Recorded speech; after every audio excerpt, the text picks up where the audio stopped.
BJP ಮುಖಂಡ ದುರ್ಗಪ್ರಸಾದ್ ಧಮ್ಕಿ, ಜಾಗ ಕೊಡಿ ಇಲ್ಲ ದಯಾಮರಣ ನೀಡಿ ಎಂದು ಹೋರಾಟ. ರಾಯಚೂರು ಜಿಲ್ಲಾಧಿಕಾರಿ ಬಳಿ ಕುಟುಂಬಸ್ಥರ ಹೋರಾಟ.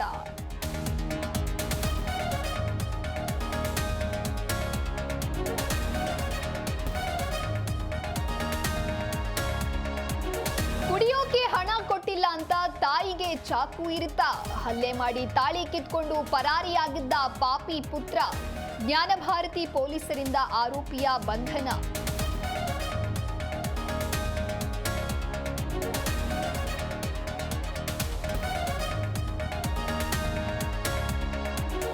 ಸಿಎಂ ಆದ ಬಳಿಕ ರೇಖಾ ಗುಪ್ತಾ ಫುಲ್ ಆಕ್ಟಿವ್. ದೆಹಲಿಯ ತಮ್ಮ ನಿವಾಸದ ಬಳಿ ಜನತಾ ದರ್ಶನ.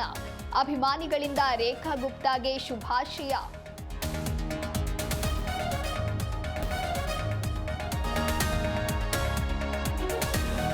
ಸೌರವ್ ಗಂಗೂಲಿ ಕಾರು ಅಪಘಾತ, ಕೂದಲೆಳೆ ಅಂತರದಲ್ಲಿ ಪ್ರಾಣಾಪಾಯದಿಂದ ಪಾರು. ದುರ್ಗಾಪುರ ಎಕ್ಸ್‌ಪ್ರೆಸ್ ವೇ ಅಲ್ಲಿ ಅಪಘಾತ.